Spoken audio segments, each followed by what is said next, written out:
पहिला विषय आहे तो शक्तीपीठ मार्ग रद्द झाला पाहिजे, आमची 2 वर्षापासूनची मागणी. आणि त्यात दुसरा विषय आहे जो परभणीमध्ये आत्महत्या करण्याचा प्रयत्न झाला. म्हणजे धरपकड, लेडीजच्या गळ्यातलं मंगळसूत्र काढून घे, त्यांना कसे उचलून फेकण्याचा प्रयत्न झाला. त्या दोन्हीच्या निषेधार्थ आम्ही निवेदन तुम्हाला द्यायला आलो. सगळ्यात महत्वाचं की शेतकऱ्यांची कुठलीही परमिशन न घेता, कुठलीही अधिसूचना न देता त्यांना नोटीस बजावल्या. नोटीस ह्या निमशासकीय अधिकाऱ्याकडून त्या तिथं देण्यात आल्या. शेतकऱ्यांनी नोटीस स्वीकारल्या नाही तर त्यांच्या घरावर त्या लावण्यात आलं बळजबरीनं. आणि मार्ग बदलणार असं एक अफवा तयार करून राजरोसपणे हा मार्गाचं काम सुरूच आहे मोदीचं. शेतकऱ्यांचा विरोध आहे. विश्वासात न घेता जर हा मार्ग होत असेल आणि कोल्हापूर ते नागपूर सगळ्या ठिकाणी विरोध आहे. आदरणीय बंटी साहेब पाटील साहेब असतील, अमित भाई असतील, आमदार कैलासदादा असतील किंवा जेवढे कोणी लोकप्रतिनिधी आहेत आमचे ते सगळे याच्यासाठी बांधतायत. शेतकरी संघटना बांधते, रस्त्यावर आहे, पण कुठलीच हे होत नाही. आणि द्यायचं कारण म्हणजे परभणीत जो प्रकार झाला तो जर इथं प्रकार झाला आणि कायदा सुव्यवस्था जर लोकांनी शेतकऱ्यांनी हातात घेतलं तर करायचं साहेब काय हा विषय.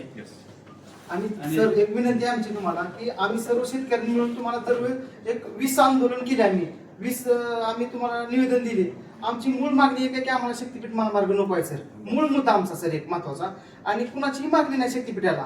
आणि ऑलरेडी हा रस्ता आहे सर, रत्नागिरी नागपूर ऑर्डर रस्ता आहे, तिथं गर्दी नाही आणि शेतकऱ्याची मागणी नाही असताना आणि किती नुकसान आहे सर या शेतकऱ्याचं याच्यावर मी तुम्हाला चर्चा केलेली आहे सर. मी आमची मूळ मागणी झालेली मोजणी रद्द करावी, याच्या पुढे कसलीही मोजणी होऊ देऊ नये. आम्ही शेतकरी पूर्ण रस्त्यावर उतरून आमचा जीव गेला तरी 72, फक्त शेतकऱ्याला त्रास होऊ देऊ नका सर, विनंती आमची. थोडं निवेदन घेतलं थोडं का निघाला पाहिजे सगळ्यात महत्वाचं. आमच्याकडनं हरकत नोंदवून घेतल्या तुम्ही 2.25 वर्ष झालं.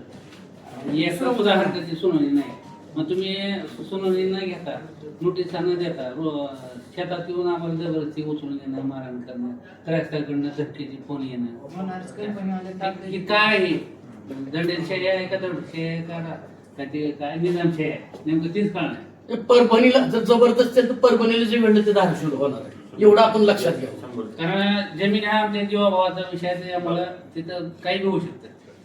तर तुम्ही थोडं सामंजस्यानं व्यवस्थित हरकत सुनावणी घेऊन आमचं व्यवस्थित ऐकून घेऊन त्याच्यानंतर जी योग्य वाटतं ती कारवाई करावी.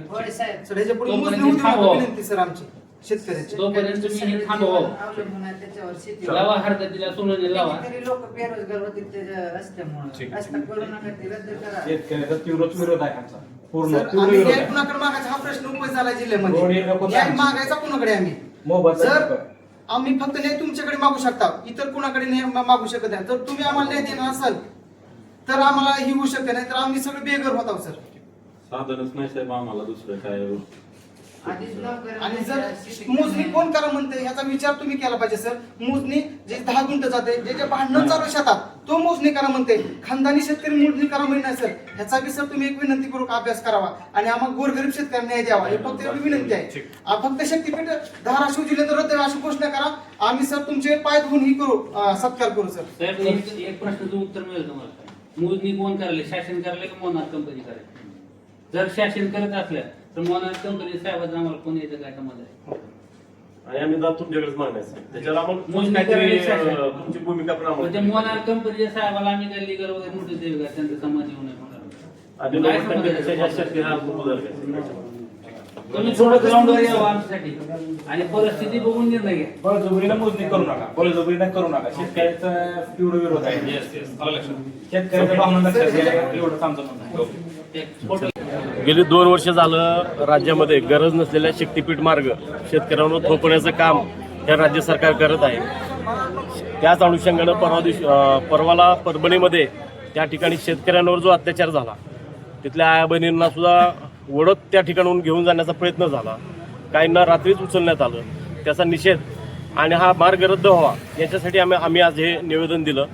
मला वाटतं जालियनवाला बाग हत्याकांडात ज्या पद्धतीनं जनरल डायरची भूमिका होती ती भूमिका फडणवीस साहेब या राज्यामध्ये निभावत आहेत.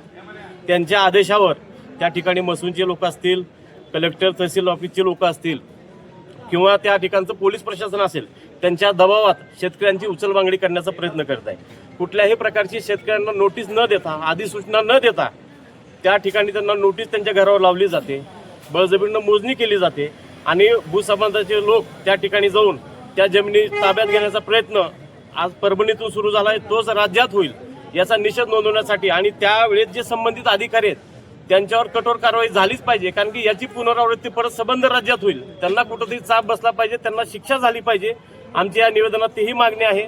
आणि हा शक्तीपीठ यामध्ये 90% अल्पभूधारक शेतकरी आहेत, ज्यांच्या आधीच बेकारी आहे. तुम्ही खेड्यात पाड्यामध्ये जावा, जत्तेचे जत्ते आमचे तरुण बसून आहेत, हाताला काम नाही, कशी बशी शेती त्याच्यावर त्यांचं जीवन अवलंबून आहे.